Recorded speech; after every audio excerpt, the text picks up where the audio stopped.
শিরোনাম জানাচ্ছিলাম, চলে যাচ্ছে বিস্তারিত খবরে। এবারের এইচএসসি পরীক্ষা অনুষ্ঠিত হচ্ছে না।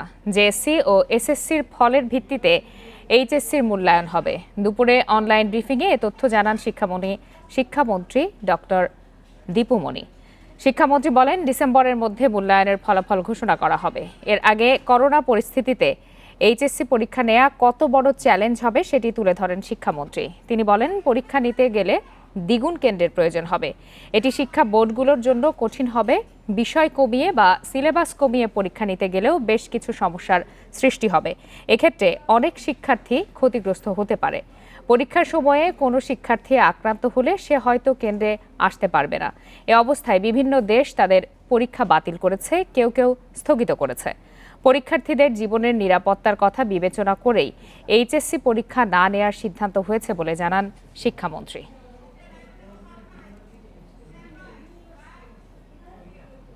এ বিষয়ে আরো বিস্তারিত জানাতে বার্তা কক্ষ থেকে যোগ দিয়েছেন সহকর্মী নূরে আলম।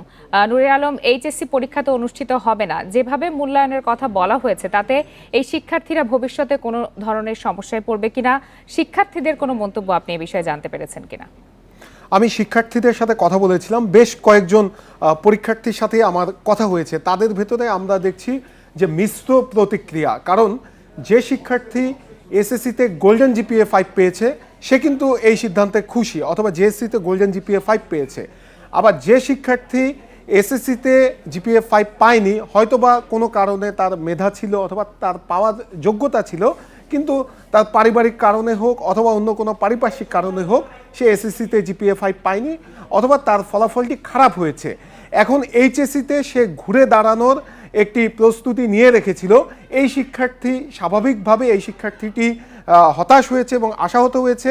এরকম বেশ কয়েকজন শিক্ষার্থী আমি লাইভে দাঁড়ানোর আগে আমার সাথে যোগাযোগ করেছে এবং তাদের সাথে আমার কথা হয়েছে। তারা খুবই হতাশ এই সিদ্ধান্তে। কারণ আমার সাথে একজন শিক্ষার্থীর কথা হয়েছিল যে এসএসসিতে 3.88 পেয়েছে, জেএসসিতে তার A+ ছিল। তো তার বাবা ওই সময় মারা গিয়েছিল এসএসসি পরীক্ষার সময়, এই কারণে তার ফলাফলটি খারাপ হয়েছে। এখন সেই এই এইচএসসির পুরো কলেজের 2 বছর সে খুব ভালোভাবে পড়াশোনা করেছে, কঠোর পরিশ্রম করেছে। তার বক্তব্য অনুযায়ী এই তার টেস্ট পরীক্ষার ফলাফলও তার এসএসসি পরীক্ষার ফলাফলের থেকে অনেক ভালো ছিল। কিন্তু এখন যদি এই এসএসসি পরীক্ষার ফলাফলের উপর তার মূল্যায়ন হয় তাহলে সে বঞ্চিত হবে বলে এই শিক্ষার্থী আমাকে জানিয়ে দিয়েছে। আবার বিপরীত দিকে আমি দেখেছি যে বেশ কয়েকদিন ধরে এই এইচএসসি পরীক্ষার্থীদের একটি অংশ তারা নানাভাবে সামাজিক যোগাযোগ মাধ্যমে দাবি তুলছিল যে এইচএসসি পরীক্ষা না নেওয়ার জন্য। এদের বেশিরভাগের ফলাফলই এসএসসিতে ভালো বলে আমি জানতে পেরেছি এবং জেনেছি এবং তাদের সাথে কথা বলে।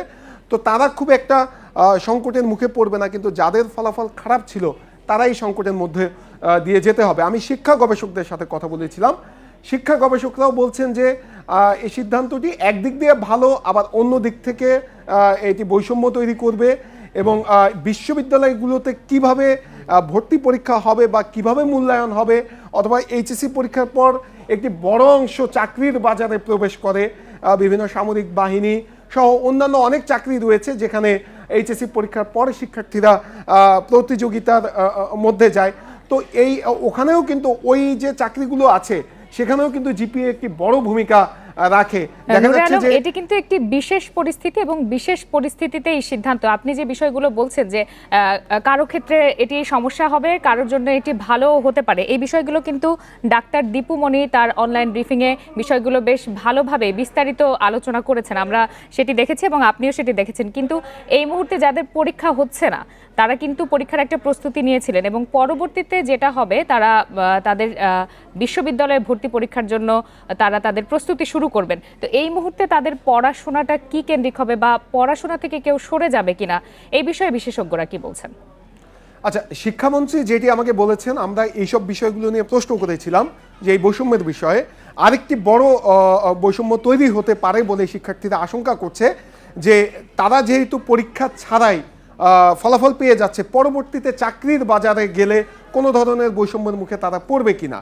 তো এই সার্বিক বিষয়গুলো নিয়ে আমি শিক্ষামন্ত্রীর সাথে কথা বলেছিলাম, প্রশ্ন করেছিলাম। শিক্ষামন্ত্রী জানিয়েছেন যে এটি একটি বৈশ্বিক মহামারীর সময়, তাই সবাইকেই মানবিকভাবে এই বিষয়টি বিবেচনা করতে হবে।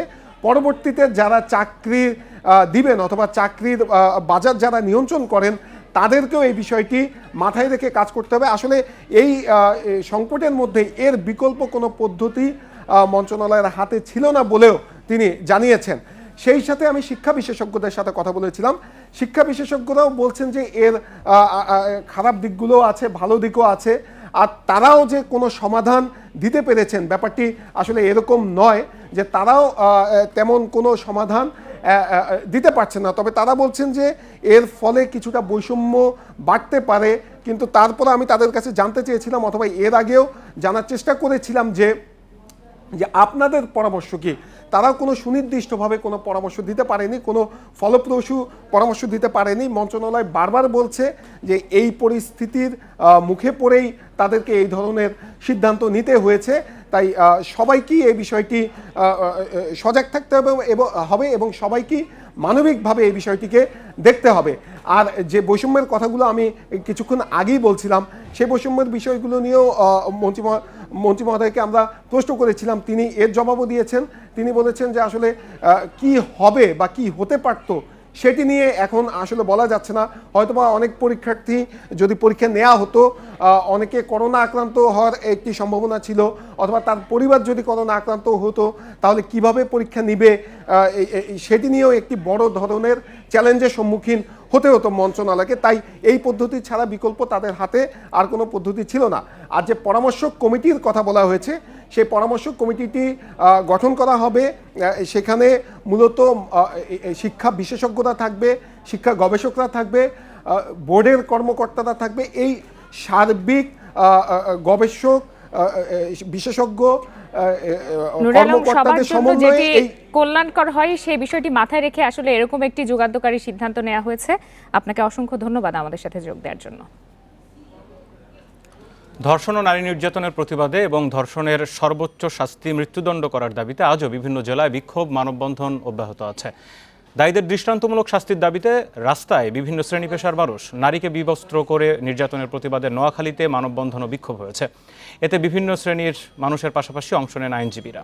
দুপুরে সিলেট কেন্দ্রীয় শহীদ মিনারে মানববন্ধনের পর জেলা প্রশাসকের কার্যালয় অভিমুখে পদযাত্রা করে। বরিশালে ধর্ষণের প্রতিবাদে হয় অবস্থান ও সাইকেল র্যালি। নারী নির্যাতনের প্রতিবাদে বিক্ষোভ হয়েছে খুলনাতেও। সাতক্ষীরার নিউ মার্কেট এলাকায় মানববন্ধন করে নাগরিক আন্দোলন মঞ্চের কয়েকশো নারী পুরুষ। ধর্ষণের সর্বোচ্চ শাস্তি মৃত্যুদণ্ড দাবি করেন তারা। লক্ষ্মীপুরে মেয়েকে বিয়ে দিতে রাজি না হয় মা মেয়েকে নির্যাতনের প্রতিবাদে সকালে নয়াহাটা এলাকায় সড়ক অবরোধ ও বিক্ষোভ করেন স্থানীয়রা। এছাড়া নারী নির্যাতনের প্রতিবাদ কর্মসূচি পালন হয়েছে মাদারীপুর, চাঁপাইনবাবগঞ্জ, পটুয়াখালী সহ বিভিন্ন এলাকায়। জনগণের দাবির মুখে ধর্ষণের সর্বোচ্চ শাস্তি মৃত্যুদণ্ড করা যায় কিনা সেটি সরকার বিবেচনা করবে বলে জানিয়েছেন আইনমন্ত্রী আনিসুল হক। সকালে টেলিফোনে কথা জানান তিনি। আইনমন্ত্রী বলেন, প্রধানমন্ত্রীর সঙ্গে আলোচনা করে ধর্ষণের সর্বোচ্চ শাস্তি মৃত্যুদণ্ডের বিষয়ে সিদ্ধান্ত নেওয়া হবে।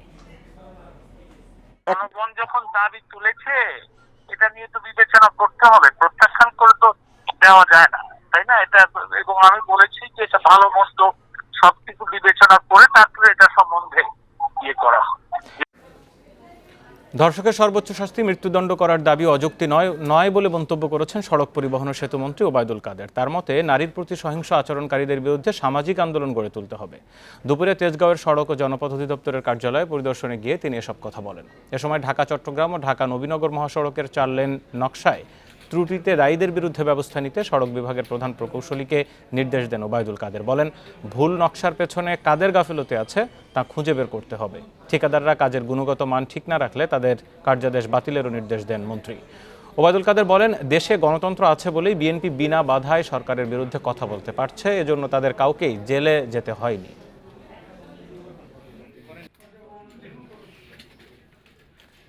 ধর্ষণকারীদের জন্য কোনো রাজনৈতিক যেন আশ্রয়ের ঠিকানা না হয় এবং দর্শকদের যেন কোনো রাজনৈতিক দল প্রশ্রয় না দেয়। এদেরকে ছোটোখাটো লঘুদণ্ড দিয়ে লাভ নেই। সর্বোচ্চ বিচারের যে দাবি আমার মনে হয় এটা অযৌক্তিক নয়।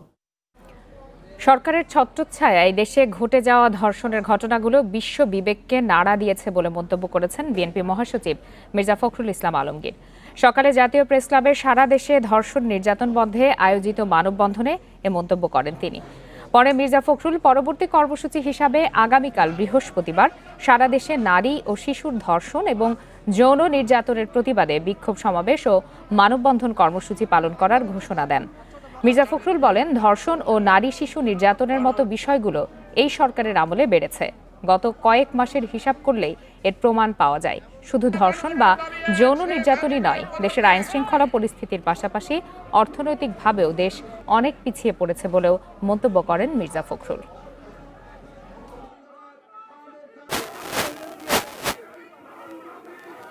গত কয়েক মাসে আপনারা লক্ষ্য করেছেন এটা যেন একটা মহোৎসব শুরু হয়েছে। এই নারীর শ্লীলতাহানি, নারীর উপরে নির্যাতন, এটা এখন এই অবৈধ সরকারের ছত্রছায়ায় একটা নিয়মিত ব্যবস্থায় পরিণত হয়েছে। নোয়াখালীর বেগমগঞ্জে নির্যাতনের ঘটনায় গ্রেপ্তার দেলোয়ার ও কালামের বিরুদ্ধে ধর্ষণের মামলা করেছেন ওই নারী। এ নিয়ে দুজনের বিরুদ্ধে মোট 3টি করে মামলা হলো। এদিকে বিবস্ত্র করে নির্যাতনের ঘটনায় সোহাগ ও নূর হোসেন রাসেল নামে আরও 2 জনকে গ্রেপ্তার করা হয়েছে। জেলার পুলিশ সুপার আলমগীর হোসেন জানিয়েছেন, গত রাতে বেগমগঞ্জ থানা পুলিশ ও গোয়েন্দা পুলিশের একাধিক দলে বিভিন্ন স্থানে অভিযান চালিয়ে তাদের গ্রেপ্তার করে। এই 2 আসামির নাম এজাহারে না থাকলেও রিমান্ডে অন্য আসামিদের দেয়া তথ্যে এই ঘটনায় তাদের সম্পৃক্ততা পাওয়া গেছে। এদিকে মামলার 5 নম্বর আসামি সাজুকে রিমান্ড আবেদনের জন্য আজ আদালতে তোলা হতে পারে বলে জানিয়েছে পুলিশ। এই ঘটনায় এখন পর্যন্ত গ্রেপ্তার হলো মোট 8 আসামি।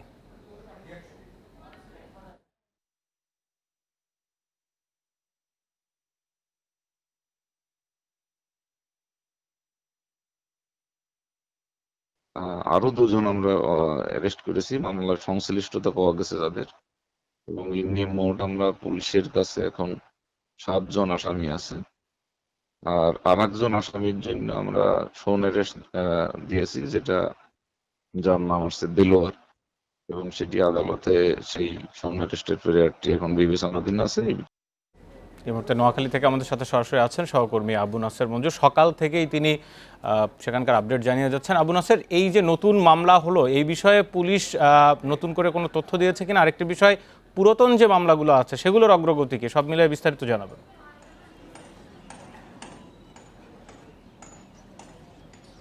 তার আগে জানিয়ে রাখতে চাই যে এই লোমহর্ষক ঘটনায় বর্বরচিত ঘটনায় আজও 3য় দিনের মতো জেলার বিভিন্ন স্থানে মানবাধিকার সংগঠন, নারী অধিকার সংগঠন এবং নাগরিক সমাজের পক্ষ থেকে প্রতিবাদ সমাবেশ, বিক্ষোভ মিছিল এবং মানববন্ধন হচ্ছে।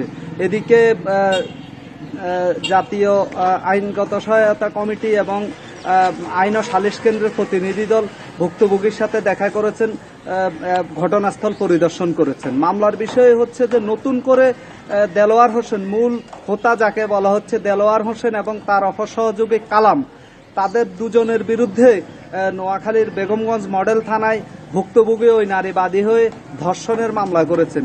ধর্ষণের এই মামলাতে বাদী তার এজাহারে বলেছেন যে কালাম এর আগে 2 বার তাকে ধর্ষণ করেছেন, সেটি সর্বশেষ এই রমজান মাসের মধ্যে একবার ধর্ষণ করা হয়েছিল, এবং এই ঘটনাতে কালামকে দেলোয়ার ধর্ষণ করেছেন। কালাম সহযোগী হিসেবে তাকে 2 নম্বর আসামি করা হয়েছে, মোট 2 জন আসামি।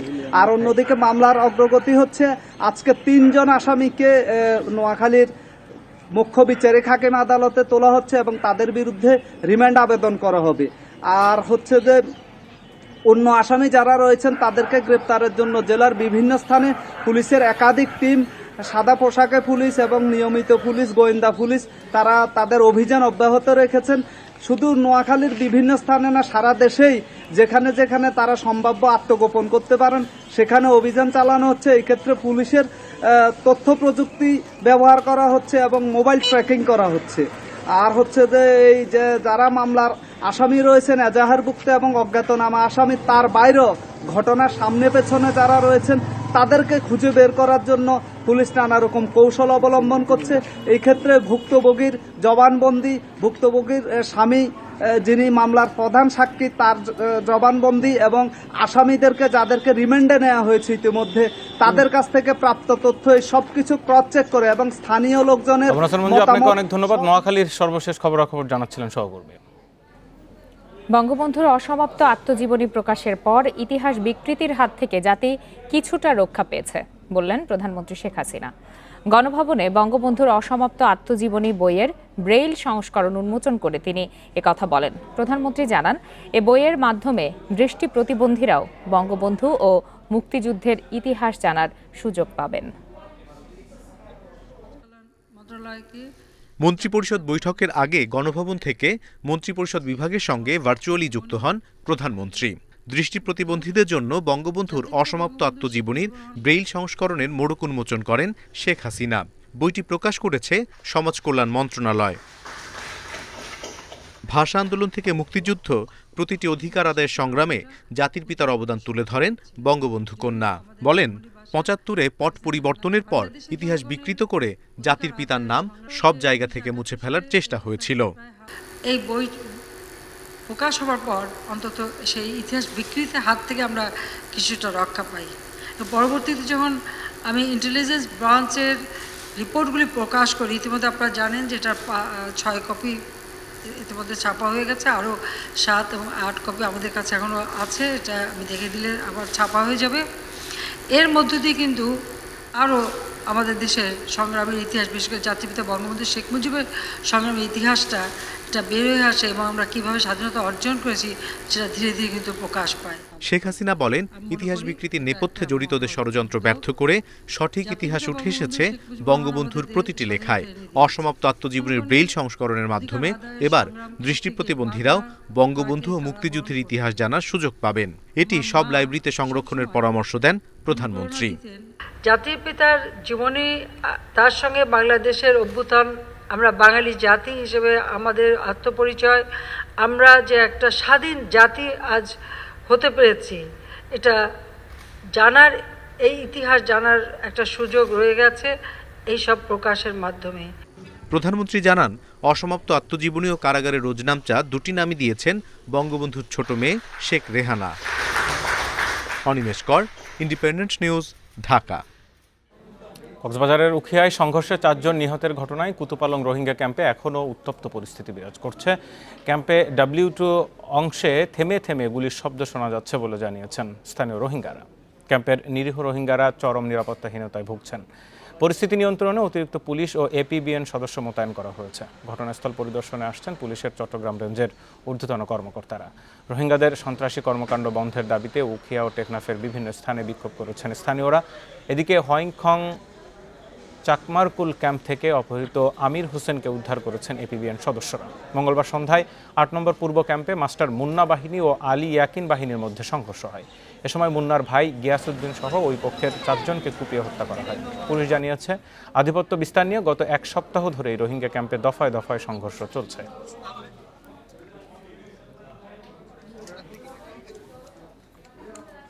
এ নিয়ে আরও জানাবো। কক্সবাজার থেকে আমাদের সাথে রয়েছেন সহকর্মী অনুপম শীল। অনুপম, রোহিঙ্গা ক্যাম্পের এই পরিস্থিতি গত কয়েকদিন ধরেই কিন্তু সেখানে অবস্থা খুবই খারাপ।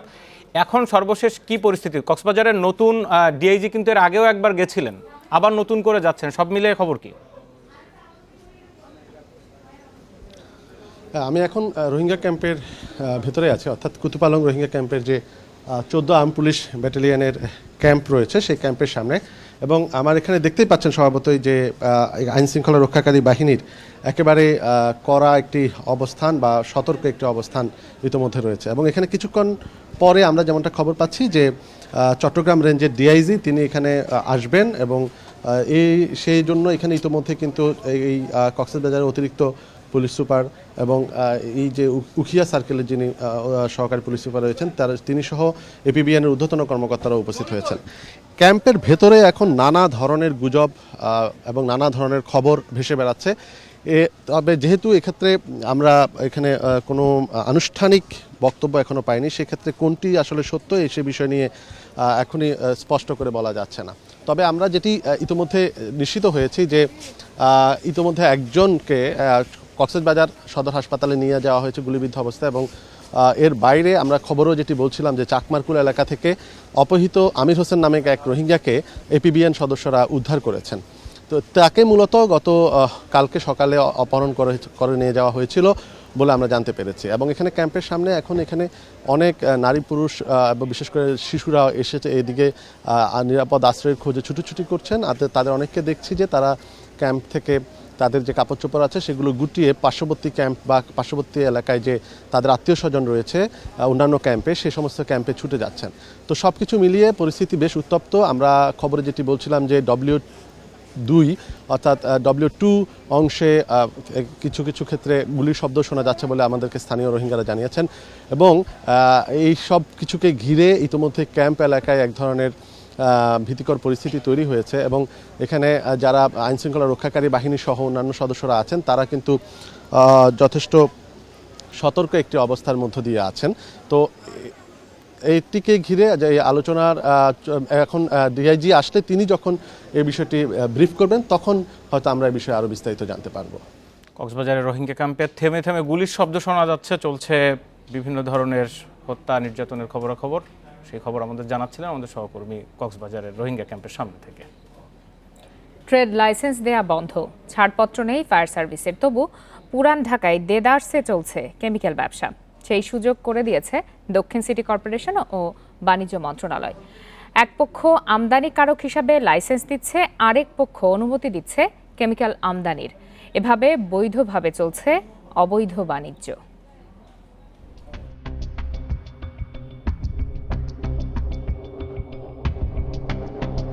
2010 সালের নিমতলী ট্র্যাজেডি, 119 জনের মৃত্যু।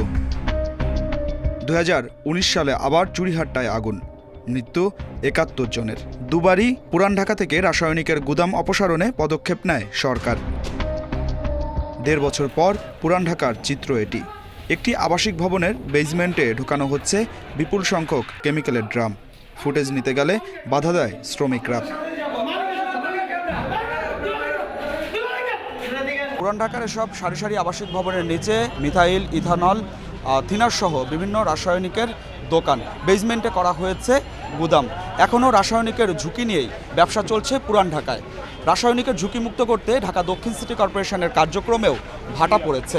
পুরান ঢাকার কোনো কেমিক্যাল ব্যবসায়ীর ট্রেড লাইসেন্স 2 বছর ধরে নবায়ন করছে না দক্ষিণ সিটি। ছাড়পত্র দিচ্ছে না ফায়ার সার্ভিসও।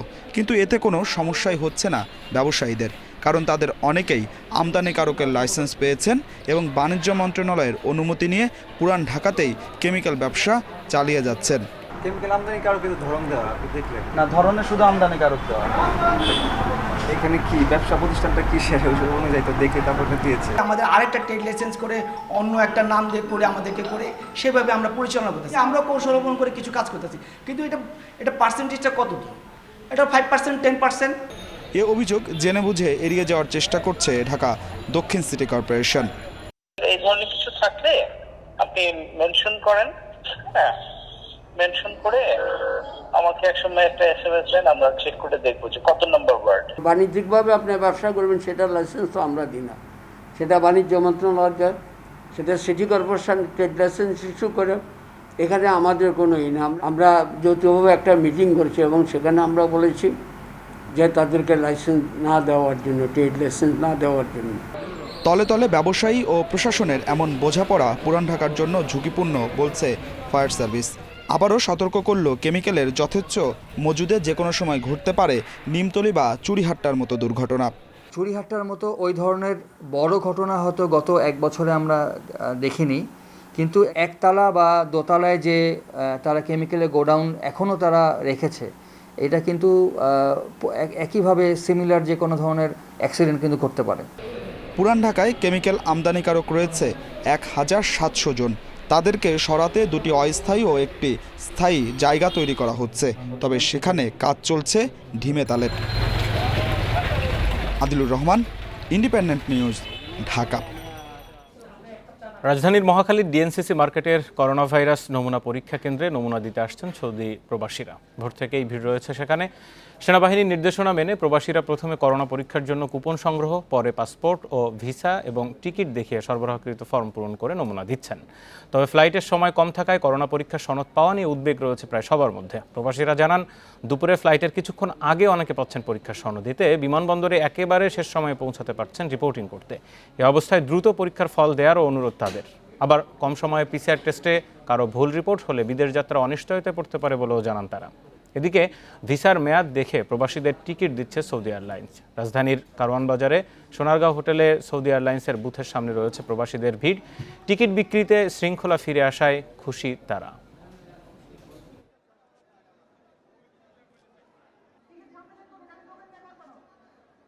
আগামীকাল 4:30 ফ্লাইট আমার দাম্মাম, ঢাকা টু দাম্মাম। করোনা টেস্টে আসছি, টেস্ট করে রিপোর্ট কখন দিবে এখনো জানি না। আমার টোকেন সিরিয়াল 2712। করোনা টেস্ট নিচ্ছে, এই কারণে একটু জটিলতা আছে, এমনি কোনো সমস্যা নেই। এই মুহূর্তে মহাখালীতে রয়েছেন আমাদের সহকর্মী মাহমুদ শরীফ, তার কাছ থেকে জানবো। মাহমুদ শরীফ, আপনার পাঠানো যেই চিত্র আমরা দেখলাম, সেখানে এত মানুষ ডিএনসিসি মার্কেটের ওই এলাকায়, সবাই কিভাবে পরীক্ষা করছেন এবং সম্ভব হবে কিনা সবার, নাকি কেউ বাদ পড়ে যাওয়ার সম্ভাবনা রয়েছে?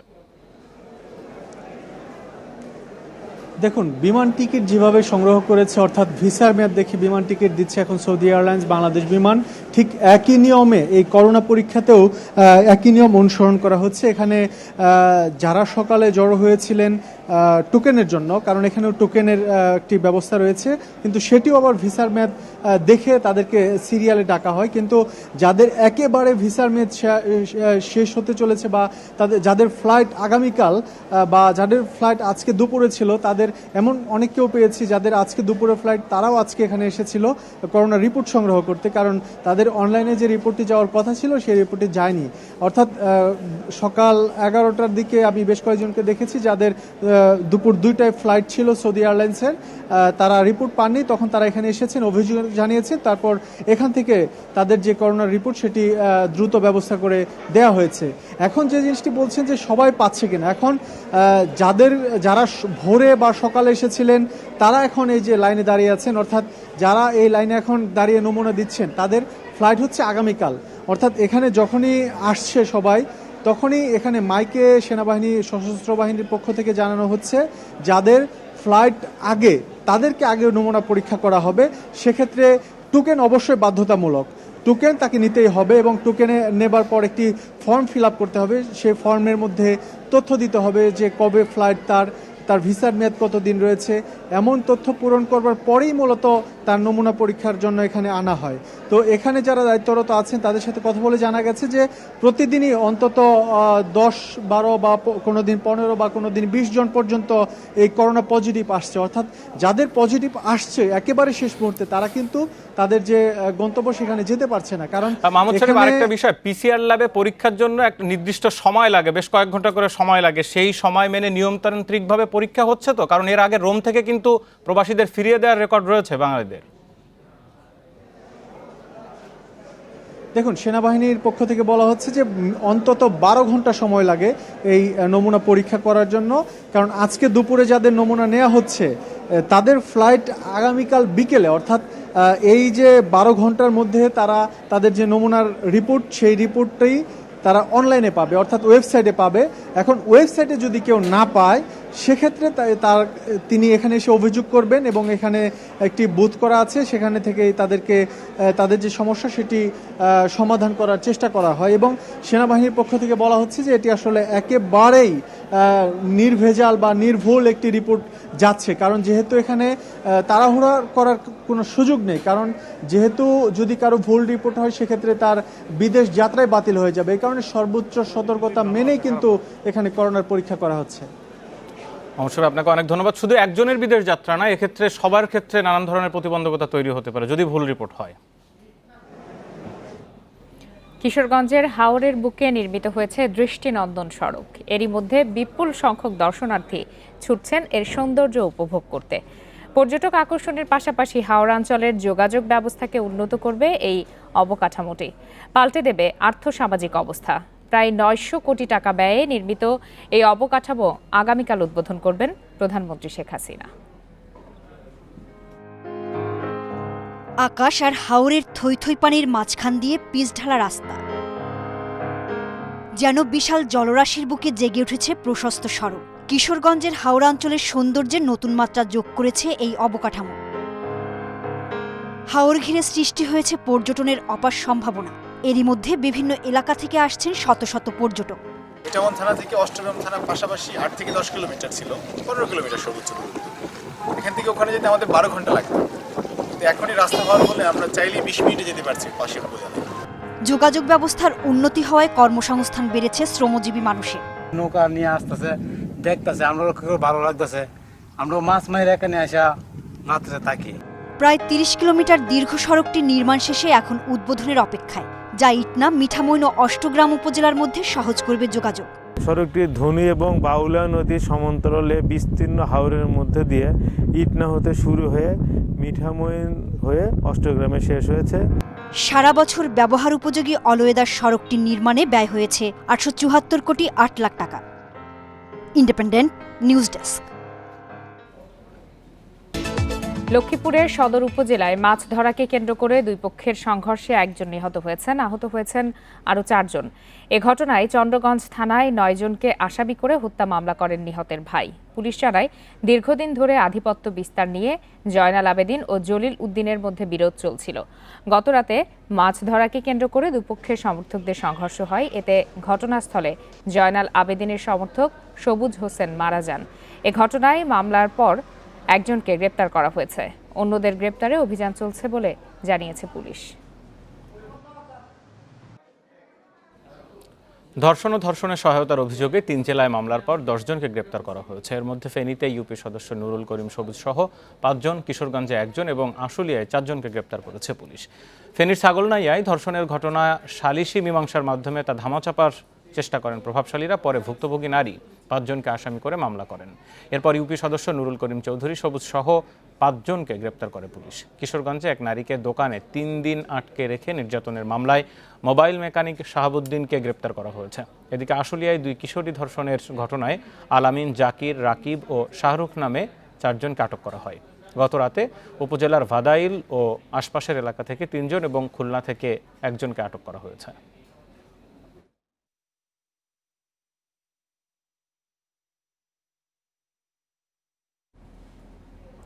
বুয়েটের ছাত্র আবরার ফাহাদের হত্যাকারীদের সর্বোচ্চ শাস্তি মৃত্যুদণ্ড চেয়েছেন তার স্বজনরা। আলোচিত এই হত্যাকাণ্ডের 1 বছরেও 3 আসামি গ্রেপ্তার না হয় ক্ষোভ প্রকাশ করেছেন তারা। দ্রুত রায় ঘোষণার পাশাপাশি তা কার্যকরের দাবি পরিবার এবং এলাকাবাসীর। প্রিয় সন্তান নেই আজ 1 বছর, এখনো জামা কাপড়, বই ও নানা জিনিসপত্রে ছেলেকে খোঁজেন আবরার ফাহাদের মা রোকেয়া খাতুন। শিক্ষা জীবন শেষ করে সব সন্তান যেন নিরাপদে ফিরতে পারে মায়ের কাছে, এমনটাই চাওয়া তার। সবাই দেখেছে যোকে কত নির্মমভাবে মারা হয়েছে। এদের সর্বোচ্চ শাস্তি মৃত্যুদণ্ড আমি চাই। আর সেই মৃত্যুদণ্ডটা যেন ওরা এত দ্রুতই কার্যকরী হয়, যাতে ওর দাদা ওকে অনেক কষ্ট করে মানুষ করেছিল। ওর দাদা যেন নাতির যারা মারেছে এভাবে শাস্তি তাদের জন্য দেখে যেতে পারে। আবরার ফাহাদের কথা মনে করে এখনো চোখের পানি ধরে রাখতে পারেন না প্রতিবেশীরা। হত্যার 1 বছর পেরিয়ে গেলেও আমরা এখনো এর বিচারের কোনো মুখ দেখি নাই। যদিও জানতে পারছি বিচার কার্যক্রম শুরু হয়েছে। মায়ের বুক থেকে যেন কোনো ছেলেকে এভাবে না হত্যা করে, সেই জন্য তাদের সর্বোচ্চ ফাঁসি মৃত্যুদণ্ড চাই। যে 3 জন আসামি এখনো গ্রেপ্তার হয়নি তাদের দ্রুত আইনের আওতায় আনার দাবি জানিয়েছেন আবরারের স্বজনরা। যত দ্রুত সম্ভব এই বিচারটা যেন শেষ করা হয় এবং এই রায়টা যেন যত দ্রুত সম্ভব কার্যকর করা হয়। আমি এটা একটা ন্যায় বিচার চাই, যাতে আমার ছেলেকে যাতে হত্যা করেছে যাতে সর্বোচ্চ শাস্তি মৃত্যুদণ্ড হয়, এটাই আমি চাই। গেল বছরের 6 অক্টোবর রাতে ঢাকায় বাংলাদেশ প্রকৌশল বিশ্ববিদ্যালয়ের শেরেবাংলা হলে পিটিয়ে হত্যা করা হয় আবরার ফাহাদকে। পরদিন সকালে মরদেহ উদ্ধার হলে প্রতিবাদের ঝড় ওঠে সারা দেশে। Independent news desk.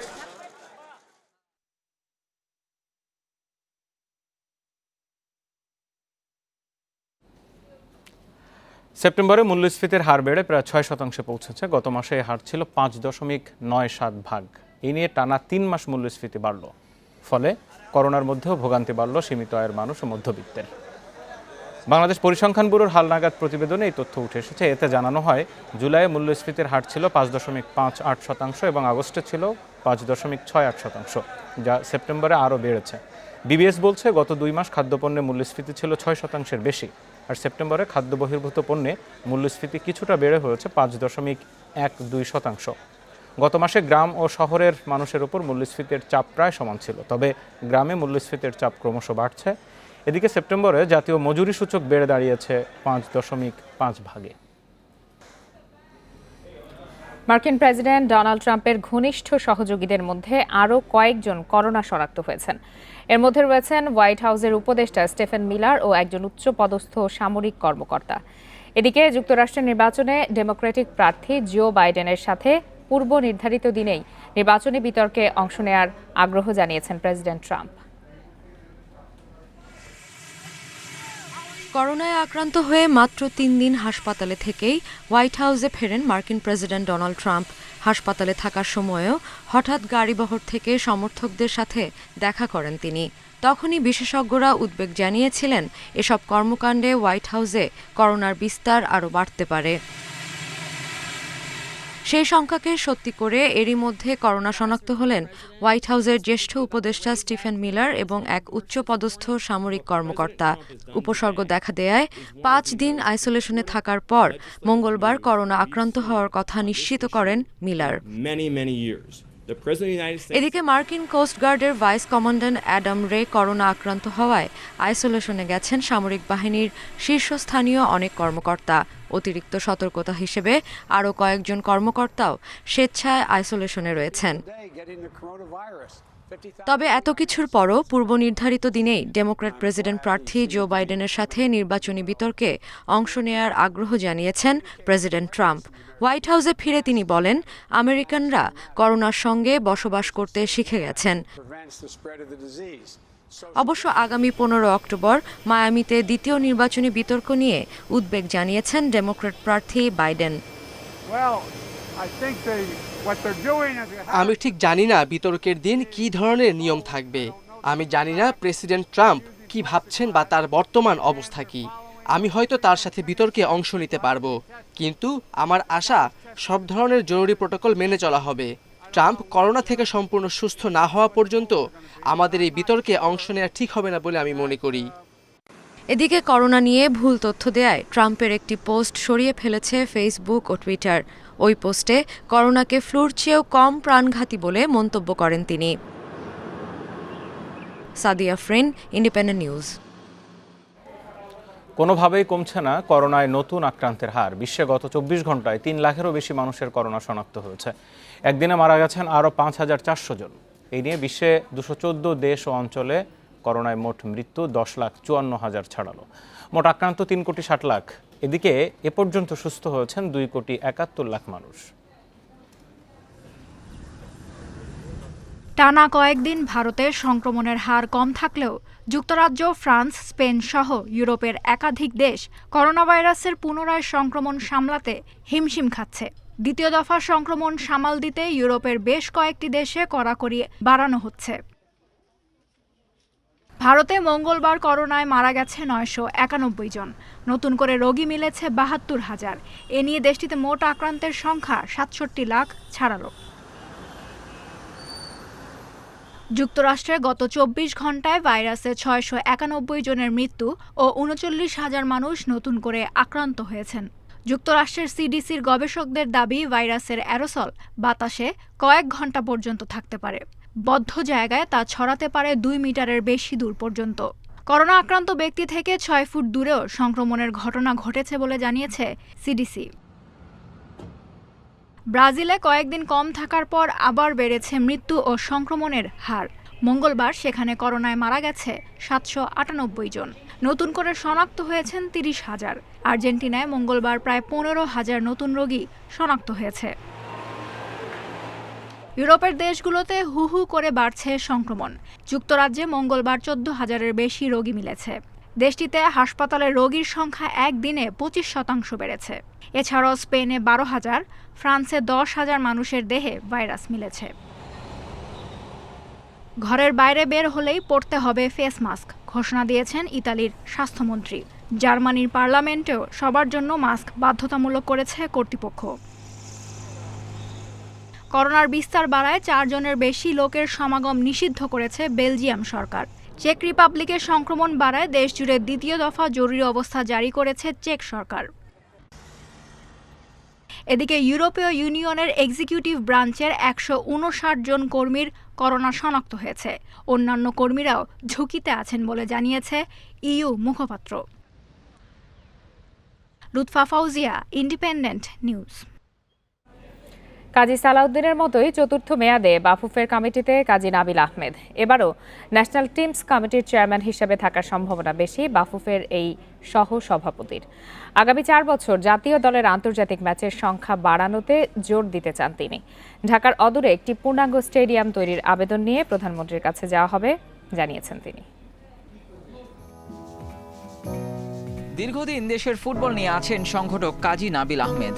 ঐতিহ্যবাহী ক্লাব আবাহনীকে যেমনভাবে সামলাচ্ছেন তেমনিভাবে বাফুফের সহসভাপতি পদে থেকে সিদ্ধান্ত নিচ্ছেন ভবিষ্যতের। বাফুফে কমিটিতে আছেন 1 যুগেরও বেশি। অতীতের ব্যর্থতা ভুলে নতুন মেয়াদের চ্যালেঞ্জ নিতে কতটা প্রস্তুত কাজী নাবিল? সমালোচনা আমরা গ্রহণ করছি, তাদের এখান থেকে অনেক কিছু আমাদের হয়তো তথ্য আছে যেগুলো আমাদের কাজে দিবে, কিন্তু কেবল সমালোচনার দিকে তাকিয়ে থাকলে কিন্তু হবে না, কারণ আমরা কাজের লোক, আমাদের কাজগুলো করতে হবে, আমরাই দায়িত্বে আছি। সুতরাং সমালোচনাকে আমরা চিন্তা না করে আমরা আমাদের ইশতেহার অনুযায়ী, আমাদের পরিকল্পনা অনুযায়ী কিন্তু আমরা আগামী 4 বছর আমাদের কাজগুলো করতে চাই। গেল 8 বছর ন্যাশনাল টিমস কমিটির চেয়ারম্যান কাজী নাবিল। ফুটবলের অনেক ব্যর্থতার মাঝেও জাতীয় দলের সবশেষ 2 বছরের পারফরমেন্স আশা জাগানিয়া। জামাল সাদ্দের আরও বেশি আন্তর্জাতিক ম্যাচ খেলানোর পরিকল্পনা তার। নিশ্চিত করতে চান ফুটবলের জন্য একটি পূর্ণাঙ্গ স্টেডিয়াম। বর্তমানে আমাদের র্যাঙ্কিং যেটা আছে 187, আমার মতে এটা 150 থেকে 160-এর মধ্যে কিন্তু বাস্তবভাবে কিন্তু আমরা নিতে পারি, কাজ পরিকল্পনা মাফিক করতে পারলে। আমরা সরকারের কাছে আমার নিজের মতো অফিসিয়ালি আমাদের অনুরোধ জানানো উচিত হবে একটি সম্পূর্ণ নতুন পরিকল্পনা মাফিক সত্যিকারের ফুটবলের স্টেডিয়াম মাঠ তৈরি করা, যেটি হবে আন্তর্জাতিক স্ট্যান্ডার্ড সম্পন্ন। করোনা মহামারীতে জাতীয় দলের কার্যক্রম এখন বন্ধ। ফুটবলারদের মাঠে ফেরাতে দ্রুত সিদ্ধান্ত নিতে চায় বাফুফের নতুন committee. Abidur Rahman, independent news, Dhaka. বিশ্বকাপ বাছাই পর্বের শেষ মুহূর্তের প্রস্তুতিতে ব্যস্ত ব্রাজিল আর আর্জেন্টিনা। নেইমার, ফিরমিনোদের ট্যাকটিক্সে ভিন্নতা আনতে চান তিতে। আর্জেন্টিনার প্রাণ মেসিও সতীর্থদের সাথে ফিটনেস ও স্কিলের কাজ করেছেন। করোনায় দর্শকহীন নিরুত্তাপ ম্যাচ হলেও মনোবল ধরে রেখে প্রতি ম্যাচে জয় চায় উরুগুয়ে, আর মনোবল ধরে রেখে বাছাই পর্বের 2 ম্যাচেই জয় চায় কলম্বিয়া।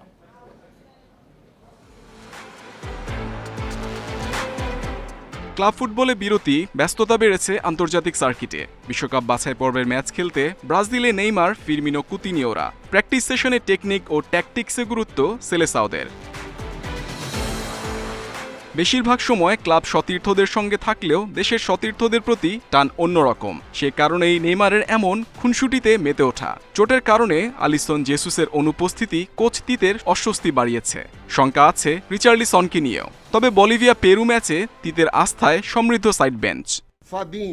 করোনা বিরতির পর মাঠে ফেরা স্বস্তির। কোয়াডের চোট সমস্যা থাকলেও মানিয়ে নিতে হবে। বাকিদের ওপর আস্থা আছে, ওরা জানে মাঠে ওদের কি ভূমিকা। এদিকে বাছাই পর্বে খেলতে স্পেন ছেড়ে আর্জেন্টিনায় মেসি।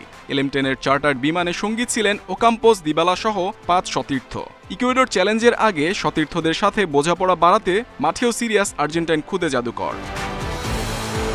বন্ধু মেসির সাথে একই ফ্লাইটে ফিরেছেন সুয়ারেজও। কাভানির শূন্যতায় উরুগুয়ান স্ট্রাইকারকে নিতে হবে বাড়তি দায়িত্ব। কোচের বিশ্বাস, চিলি আর ইকুয়েডরের কঠিন পরীক্ষায় ব্যবধান করে দিবে পারফরম্যান্স। ক্লোজ ডোরে সমর্থনের অভাবে বড় ক্লাবগুলো বাজেভাবে হারছে। এই অস্বস্তি বিশ্বকাপ বাছাইয়ের ম্যাচগুলোতেও থাকবে। নিঃসন্দেহে দর্শক ম্যাচে ভূমিকা রাখে, তবে সাথে পারফর্মও করতে হবে। রাদামেল ফ্যালকাও, হামেস রদ্রিগেজরাও ফিরেছেন নিজ দেশে। ভেনেজুয়েলা ম্যাচের আগে প্রোটোকল মেনে হোটেলে অবস্থান করছে team Colombia. Mohammad Nazim, independent news. আন্তর্জাতিক প্রীতি ম্যাচের হিড়িক পড়েছে ইউরোপে। নেশনস লিগের প্রস্তুতি হিসাবে মাঠে নামছে প্রায় সব বড় দল। বিশ্বকাপের পর প্রথমবার মুখোমুখি হবে স্পেন, পর্তুগাল। আলাদা আলাদা ম্যাচে লড়বে জার্মানি, নেদারল্যান্ডস ও ক্রোয়েশিয়া। সবগুলো ম্যাচই শুরু হবে রাত 1:45, আর রাত 1:10 বিশ্ব চ্যাম্পিয়ন ফ্রান্সের বিপক্ষে লড়বে ইউক্রেন। সবশেষ রাশিয়া বিশ্বকাপে মুখোমুখি হয়েছিল স্পেন ও পর্তুগাল। হ্যাট্রিক করে স্পেনকে একাই বিধ্বস্ত করেছিলেন ক্রিস্টিয়ানো রোনালদো। দীর্ঘ বিরতির পর আবার মুখোমুখি ইউরোপের 2 পরাশক্তি। প্রীতি ম্যাচ হলেও প্রস্তুতিতে কমতি নেই 2 দলের। নেশনস লিগের জন্য নিজেদের ঝালিয়ে নেওয়ার সুযোগ এই ম্যাচে। আয়োজনে ভিন্নতা আনতে 5% দর্শক প্রবেশের অনুমতি মিলেছে। আমাদের দলটি ভারসাম্যপূর্ণ। অনুশীলনে সবাই কঠোর পরিশ্রম করেছে। রোনালদো খেলবে কিনা জানি না, তবে ওর জন্য বাড়তি পরিকল্পনা নেই। আমরা স্বাভাবিক খেলাটাই খেলবো। স্পেন সবসময় ভালো দল, ওদের সঙ্গে খেলাটা সহজ হবে না। আমাদের মানসম্পন্ন ফুটবলার আছে, আশা করছি দারুণ লড়াই হবে। এদিকে তুরস্ক ম্যাচে পুরো শক্তির দল পাচ্ছে না জার্মানি। 2-1 তারকা ফুটবলারকে বাইরে রেখেই দল সাজানোর চ্যালেঞ্জ ওয়াকিম লোভের। নয়ার, কিমিক, জিনাব্রি ও টনি ক্রুজ শেষ সময় যোগ দেয়ায় দলে জায়গা পাওয়া নিয়ে বেড়েছে শঙ্কা। বিশ্ব চ্যাম্পিয়ন ফ্রান্স নেশনস লিগের প্রস্তুতি সারবে ইউক্রেনের সঙ্গে। স্তাদিদা ফ্রান্সে দিদিয়ের দেশমের সামনে দল নিয়ে পরীক্ষার সুযোগ। লাভলুজ জার্সিতে অভিষেক হতে পারে গোলকিপার মাইক মিনিওর। সুযোগ পেতে পারেন লিও প্লেমেকার হুসেম আওয়া। কোচ রোনাল্ড কোম্যানের বিদায়ের পর অনেকটাই অগোছালো নেদারল্যান্ডস। মেক্সিকো ম্যাচকে তাই হালকাভাবে নেওয়ার সুযোগ নেই টিম অরেঞ্জের। দায়িত্ব নেওয়ার প্রথম ম্যাচে অধিনায়ক ফন্ডাইক ও মেমফিস ডিপেকে পাচ্ছেন না নতুন কোচ ফ্রাঙ্ক ডি বোর। এদিকে হারের বৃত্তে ঘুরপাক খাচ্ছে বিশ্বকাপ রানার আপ ক্রোয়েশিয়া। নেশনস লিগে ফ্রান্স ও পর্তুগালের বিপক্ষে 8 গোল হজম করেছে ক্রোয়াটরা। সুইজারল্যান্ড ম্যাচে ভোগাতে পারে রাকিটিচের শূন্যতা। যদিও মডরিচের যুক্ত হওয়া কোচ জ্লাতকো দালিচের দুশ্চিন্তা কিছুটা কমাবে। Mohammad Nazim, independent news. আইপিএলে আজ চেন্নাই সুপার কিংসের চ্যালেঞ্জ নেবে কলকাতা নাইট রাইডার্স। আবুধাবিতে ম্যাচ শুরু বাংলাদেশ সময় রাত 8টায়। শেষ ম্যাচে দিল্লির কাছে হারের তিক্ততা নিয়ে নামবে কলকাতা। জয় ফিরতে একাদশে পরিবর্তনের আভাস দিয়েছে রাইডার্স। ওপেনিংয়ে শুভমান গিল, সুনীল নারিন থাকলেও নতুনত্ব আসবে বোলিংয়ে। চেন্নাই ম্যাচে 7 বোলার নিয়ে খেলার সিদ্ধান্ত নিয়েছে কেকেআর। বাদ পড়তে পারেন কুলদীপ যাদব, তার জায়গায় খেলবেন রাহুল ত্রিপাঠী। অন্যদিকে আসরে হারের পাল্লা ভারী করেছে চেন্নাই। 5 ম্যাচের 3টিতেই হেরেছে ধোনির দল, যদিও শেষ ম্যাচে পাঞ্জাবকে হারানোর সুখস্মৃতি সঙ্গী 3বারের এই চ্যাম্পিয়নদের। ফ্রেঞ্চ ওপেন জয়ের 2 ধাপ দূরে রাফায়েল নাদাল। জ্যানিক সিনারকে হারিয়ে পুরুষ এককের শেষ 4-এ পৌঁছেছেন রেকর্ড 12 বারের চ্যাম্পিয়ন। সেমিতে নাদালের প্রতিপক্ষ দিয়াগো শোয়ার্টসম্যান। কোয়ার্টারে পুরো সময়ে আধিপত্য দেখিয়েছেন নাদাল, যদিও প্রথম সেটে নাদালের পরীক্ষা নিয়েছেন সিনার। 7-6 গেমের খেলা গড়ায় টাই ব্রেকে। পরে 7-4 গেমে সেট জিতে নেন এই স্প্যানিয়ার্ড। পরের 2 সেটে রাফার জয় 6-4, 6-1 গেমে। অন্যদিকে কোয়ার্টার থেকে বিদায় নিয়েছেন ফেভারিট ডমিনিক থিম। 5 ঘন্টার ম্যারাথন লড়াইয়ে শোয়ার্টসম্যানের কাছে হেরেছেন 2020 ইউএস ওপেন চ্যাম্পিয়ন।